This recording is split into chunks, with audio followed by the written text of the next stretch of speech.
ಪಿಆರ್ಐ ಮನವಿಯನ್ನ ಮಾಡಿಕೊಂಡಿದೆ.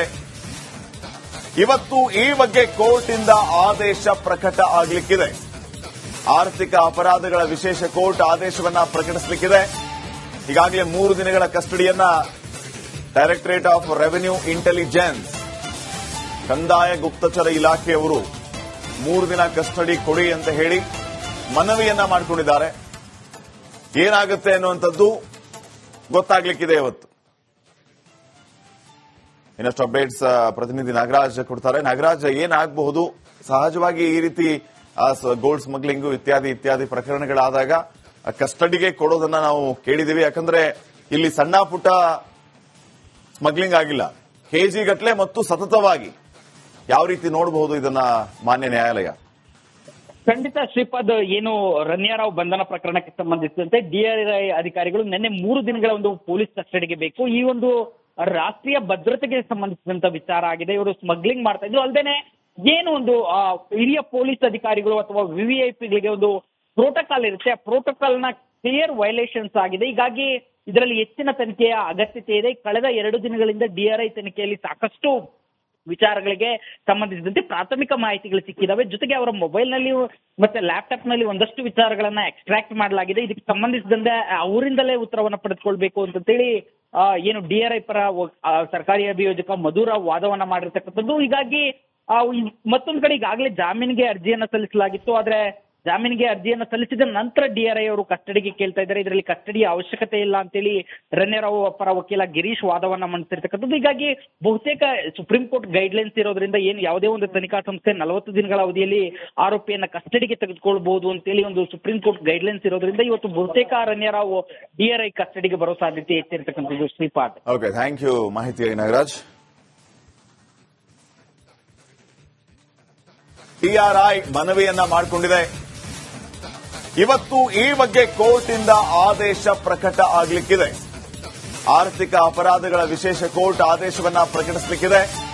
ಈಗಾಗಲೇ 3 ದಿನಗಳ ಕಸ್ಟಡಿಯನ್ನ ಡೈರೆಕ್ಟರೇಟ್ ಆಫ್ ರೆವಿನ್ಯೂ ಇಂಟೆಲಿಜೆನ್ಸ್ ಕಂದಾಯ ಗುಪ್ತಚರ ಇಲಾಖೆಯವರು 3 ದಿನ ಕಸ್ಟಡಿ ಕೊಡಿ ಅಂತ ಹೇಳಿ ಮನವಿಯನ್ನ ಮಾಡಿಕೊಂಡಿದ್ದಾರೆ. ಏನಾಗುತ್ತೆ ಅನ್ನುವಂಥದ್ದು ಗೊತ್ತಾಗ್ಲಿಕ್ಕಿದೆ ಇವತ್ತು. ಇನ್ನಷ್ಟು ಅಪ್ಡೇಟ್ಸ್ ಪ್ರತಿನಿಧಿ ನಾಗರಾಜ್ ಕೊಡ್ತಾರೆ. ನಾಗರಾಜ್, ಏನಾಗಬಹುದು?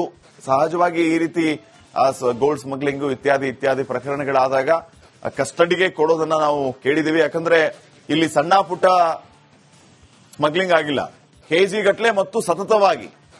ಯಾವ ರೀತಿ ನೋಡಬಹುದು ಇದನ್ನ ಮಾನ್ಯ ನ್ಯಾಯಾಲಯ? ಖಂಡಿತ ಶ್ರೀಪಾದ್, ಏನು ರನ್ಯಾರಾವ್ ಬಂಧನ ಪ್ರಕರಣಕ್ಕೆ ಸಂಬಂಧಿಸಿದಂತೆ ಡಿಆರ್ಐ ಅಧಿಕಾರಿಗಳು ನಿನ್ನೆ 3 ದಿನಗಳ ಒಂದು ಪೊಲೀಸ್ ಕಸ್ಟಡಿಗೆ ಬೇಕು. ಈ ಒಂದು ರಾಷ್ಟ್ರೀಯ ಭದ್ರತೆಗೆ ಸಂಬಂಧಿಸಿದಂತ ವಿಚಾರ ಆಗಿದೆ. ಇವರು ಸ್ಮಗ್ಲಿಂಗ್ ಮಾಡ್ತಾ ಇದ್ರು. ಅಲ್ಲದೆ ಏನು ಒಂದು ಹಿರಿಯ ಪೊಲೀಸ್ ಅಧಿಕಾರಿಗಳು ಅಥವಾ ವಿವಿಐಪಿಗಳಿಗೆ ಒಂದು ಪ್ರೋಟೋಕಾಲ್ ಇರುತ್ತೆ, ಆ ಪ್ರೋಟೋಕಾಲ್ ನ ಕ್ಲಿಯರ್ ವೈಲೇಷನ್ಸ್ ಆಗಿದೆ. ಹೀಗಾಗಿ ಇದರಲ್ಲಿ ಹೆಚ್ಚಿನ ತನಿಖೆಯ ಅಗತ್ಯತೆ ಇದೆ. ಕಳೆದ 2 ದಿನಗಳಿಂದ ಡಿಆರ್ಐ ತನಿಖೆಯಲ್ಲಿ ಸಾಕಷ್ಟು ವಿಚಾರಗಳಿಗೆ ಸಂಬಂಧಿಸಿದಂತೆ ಪ್ರಾಥಮಿಕ ಮಾಹಿತಿಗಳು ಸಿಕ್ಕಿದಾವೆ. ಜೊತೆಗೆ ಅವರ ಮೊಬೈಲ್ ನಲ್ಲಿ ಮತ್ತೆ ಲ್ಯಾಪ್ಟಾಪ್ ನಲ್ಲಿ ಒಂದಷ್ಟು ವಿಚಾರಗಳನ್ನ ಎಕ್ಸ್ಟ್ರಾಕ್ಟ್ ಮಾಡಲಾಗಿದೆ. ಇದಕ್ಕೆ ಸಂಬಂಧಿಸಿದಂತೆ ಅವರಿಂದಲೇ ಉತ್ತರವನ್ನ ಪಡೆದುಕೊಳ್ಬೇಕು ಅಂತೇಳಿ ಏನು ಡಿಆರ್ಐ ಪರ ಸರ್ಕಾರಿ ಅಭಿಯೋಜಕ ಮಧುರಾವ್ ವಾದವನ್ನ ಮಾಡಿರ್ತಕ್ಕಂಥದ್ದು. ಹೀಗಾಗಿ ಮತ್ತೊಂದು ಕಡೆ ಈಗಾಗಲೇ ಜಾಮೀನಿಗೆ ಅರ್ಜಿಯನ್ನ ಸಲ್ಲಿಸಲಾಗಿತ್ತು. ಆದ್ರೆ ಜಾಮೀನಿಗೆ ಅರ್ಜಿಯನ್ನು ಸಲ್ಲಿಸಿದ ನಂತರ ಡಿಆರ್ಐ ಅವರು ಕಸ್ಟಡಿಗೆ ಕೇಳ್ತಾ ಇದ್ದಾರೆ. ಇದರಲ್ಲಿ ಕಸ್ಟಡಿಯ ಅವಶ್ಯಕತೆ ಇಲ್ಲ ಅಂತೇಳಿ ರನ್ಯಾರಾವ್ ಪರ ವಕೀಲ ಗಿರೀಶ್ ವಾದವನ್ನ ಮಂಡಿಸಿರ್ತಕ್ಕಂಥದ್ದು. ಹೀಗಾಗಿ ಬಹುತೇಕ ಸುಪ್ರೀಂ ಕೋರ್ಟ್ ಗೈಡ್ಲೈನ್ಸ್ ಇರೋದ್ರಿಂದ ಏನು ಯಾವುದೇ ಒಂದು ತನಿಖಾ ಸಂಸ್ಥೆ 40 ದಿನಗಳ ಅವಧಿಯಲ್ಲಿ ಆರೋಪಿಯನ್ನ ಕಸ್ಟಡಿಗೆ ತೆಗೆದುಕೊಳ್ಬಹುದು ಅಂತೇಳಿ ಒಂದು ಸುಪ್ರೀಂ ಕೋರ್ಟ್ ಗೈಡ್ಲೈನ್ಸ್ ಇರೋದ್ರಿಂದ ಇವತ್ತು ಬಹುತೇಕ ರನ್ಯಾರಾವ್ ಡಿಆರ್ಐ ಕಸ್ಟಡಿಗೆ ಬರೋ ಸಾಧ್ಯತೆ ಹೆಚ್ಚಿರ್ತಕ್ಕಂಥದ್ದು. ಶ್ರೀಪಾದ್, ಓಕೆ, ಥ್ಯಾಂಕ್ ಯು ಮಾಹಿತಿ ನಾಗರಾಜ್. ಪಿಆರ್ಐ ಮನವಿಯನ್ನ ಮಾಡಿಕೊಂಡಿದೆ. ಇವತ್ತು ಈ ಬಗ್ಗೆ ಕೋರ್ಟ್ ಇಂದ ಆದೇಶ ಪ್ರಕಟ ಆಗಲಿಕ್ಕಿದೆ. ಆರ್ಥಿಕ ಅಪರಾಧಗಳ ವಿಶೇಷ ಕೋರ್ಟ್ ಆದೇಶವನ್ನ ಪ್ರಕಟಿಸಲಿಕ್ಕಿದೆ.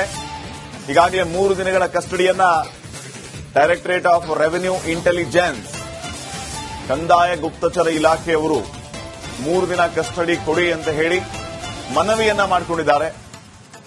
ಏನಾಗುತ್ತೆ ಅನ್ನುವಂಥದ್ದು ಗೊತ್ತಾಗ್ಲಿಕ್ಕಿದೆ ಇವತ್ತು.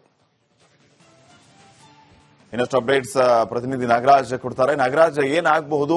ಸಹಜವಾಗಿ ಈ ರೀತಿ ಗೋಲ್ಡ್ ಸ್ಮಗ್ಲಿಂಗು ಇತ್ಯಾದಿ ಪ್ರಕರಣಗಳಾದಾಗ ಕಸ್ಟಡಿಗೆ ಕೊಡೋದನ್ನ ನಾವು ಕೇಳಿದೀವಿ. ಯಾಕಂದ್ರೆ ಇಲ್ಲಿ ಸಣ್ಣ ಪುಟ್ಟ ಸ್ಮಗ್ಲಿಂಗ್ ಆಗಿಲ್ಲ, ಕೆಜಿ ಗಟ್ಟಲೆ ಮತ್ತು ಸತತವಾಗಿ.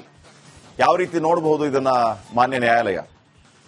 ಖಂಡಿತ ಶ್ರೀಪಾದ್, ಏನು ರನ್ಯಾರಾವ್ ಬಂಧನ ಪ್ರಕರಣಕ್ಕೆ ಸಂಬಂಧಿಸಿದಂತೆ ಡಿಆರ್ಐ ಅಧಿಕಾರಿಗಳು ನಿನ್ನೆ 3 ದಿನಗಳ ಒಂದು ಪೊಲೀಸ್ ಕಸ್ಟಡಿಗೆ ಬೇಕು. ಈ ಒಂದು ರಾಷ್ಟ್ರೀಯ ಭದ್ರತೆಗೆ ಸಂಬಂಧಿಸಿದಂತ ವಿಚಾರ ಆಗಿದೆ. ಇವರು ಸ್ಮಗ್ಲಿಂಗ್ ಮಾಡ್ತಾ ಇದ್ರು. ಅಲ್ಲದೆ ಏನು ಒಂದು ಹಿರಿಯ ಪೊಲೀಸ್ ಅಧಿಕಾರಿಗಳು ಅಥವಾ ವಿವಿಐಪಿಗಳಿಗೆ ಒಂದು ಪ್ರೋಟೋಕಾಲ್ ಇರುತ್ತೆ, ಆ ಪ್ರೋಟೋಕಾಲ್ ನ ಕ್ಲಿಯರ್ ವೈಲೇಷನ್ಸ್ ಆಗಿದೆ. ಹೀಗಾಗಿ ಇದರಲ್ಲಿ ಹೆಚ್ಚಿನ ತನಿಖೆಯ ಅಗತ್ಯತೆ ಇದೆ. ಕಳೆದ 2 ದಿನಗಳಿಂದ ಡಿಆರ್ಐ ತನಿಖೆಯಲ್ಲಿ ಸಾಕಷ್ಟು ವಿಚಾರಗಳಿಗೆ ಸಂಬಂಧಿಸಿದಂತೆ ಪ್ರಾಥಮಿಕ ಮಾಹಿತಿಗಳು ಸಿಕ್ಕಿದಾವೆ. ಜೊತೆಗೆ ಅವರ ಮೊಬೈಲ್ ನಲ್ಲಿ ಮತ್ತೆ ಲ್ಯಾಪ್ಟಾಪ್ ನಲ್ಲಿ ಒಂದಷ್ಟು ವಿಚಾರಗಳನ್ನ ಎಕ್ಸ್ಟ್ರಾಕ್ಟ್ ಮಾಡಲಾಗಿದೆ. ಇದಕ್ಕೆ ಸಂಬಂಧಿಸಿದಂತೆ ಅವರಿಂದಲೇ ಉತ್ತರವನ್ನ ಪಡೆದುಕೊಳ್ಬೇಕು ಅಂತೇಳಿ ಏನು ಡಿಆರ್ಐ ಪರ ಸರ್ಕಾರಿ ಅಭಿಯೋಜಕ ಮಧುರಾವ್ ವಾದವನ್ನ ಮಾಡಿರ್ತಕ್ಕಂಥದ್ದು. ಹೀಗಾಗಿ ಮತ್ತೊಂದು ಕಡೆ ಈಗಾಗಲೇ ಜಾಮೀನಿಗೆ ಅರ್ಜಿಯನ್ನ ಸಲ್ಲಿಸಲಾಗಿತ್ತು. ಆದ್ರೆ ಜಾಮೀನಿಗೆ ಅರ್ಜಿಯನ್ನು ಸಲ್ಲಿಸಿದ ನಂತರ ಡಿಆರ್ಐ ಅವರು ಕಸ್ಟಡಿಗೆ ಕೇಳ್ತಾ ಇದ್ದಾರೆ. ಇದರಲ್ಲಿ ಕಸ್ಟಡಿಯ ಅವಶ್ಯಕತೆ ಇಲ್ಲ ಅಂತೇಳಿ ರನ್ಯಾರಾವ್ ಪರ ವಕೀಲ ಗಿರೀಶ್ ವಾದವನ್ನ ಮಂಡಿಸಿರ್ತಕ್ಕಂಥದ್ದು. ಹೀಗಾಗಿ ಬಹುತೇಕ ಸುಪ್ರೀಂ ಕೋರ್ಟ್ ಗೈಡ್ಲೈನ್ಸ್ ಇರೋದ್ರಿಂದ ಏನು ಯಾವುದೇ ಒಂದು ತನಿಖಾ ಸಂಸ್ಥೆ 40 ದಿನಗಳ ಅವಧಿಯಲ್ಲಿ ಆರೋಪಿಯನ್ನ ಕಸ್ಟಡಿಗೆ ತೆಗೆದುಕೊಳ್ಬಹುದು ಅಂತೇಳಿ ಒಂದು ಸುಪ್ರೀಂ ಕೋರ್ಟ್ ಗೈಡ್ಲೈನ್ಸ್ ಇರೋದ್ರಿಂದ ಇವತ್ತು ಬಹುತೇಕ ರನ್ಯಾರಾವ್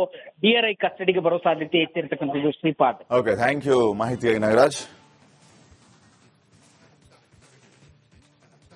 ಟಿಆರ್ಐ ಮನವಿಯನ್ನ ಮಾಡಿಕೊಂಡಿದೆ. ಇವತ್ತು ಈ ಬಗ್ಗೆ ಕೋರ್ಟ್ ಇಂದ ಆದೇಶ ಪ್ರಕಟ ಆಗಲಿಕ್ಕಿದೆ. ಆರ್ಥಿಕ ಅಪರಾಧಗಳ ವಿಶೇಷ ಕೋರ್ಟ್ ಆದೇಶವನ್ನ ಪ್ರಕಟಿಸಲಿಕ್ಕಿದೆ. ಈಗಾಗಲೇ 3 ದಿನಗಳ ಕಸ್ಟಡಿಯನ್ನ ಡೈರೆಕ್ಟರೇಟ್ ಆಫ್ ರೆವಿನ್ಯೂ ಇಂಟೆಲಿಜೆನ್ಸ್ ಕಂದಾಯ ಗುಪ್ತಚರ ಇಲಾಖೆಯವರು 3 ದಿನ ಕಸ್ಟಡಿ ಕೊಡಿ ಅಂತ ಹೇಳಿ ಮನವಿಯನ್ನ ಮಾಡಿಕೊಂಡಿದ್ದಾರೆ. ಏನಾಗುತ್ತೆ ಅನ್ನುವಂಥದ್ದು ಗೊತ್ತಾಗ್ಲಿಕ್ಕಿದೆ ಇವತ್ತು.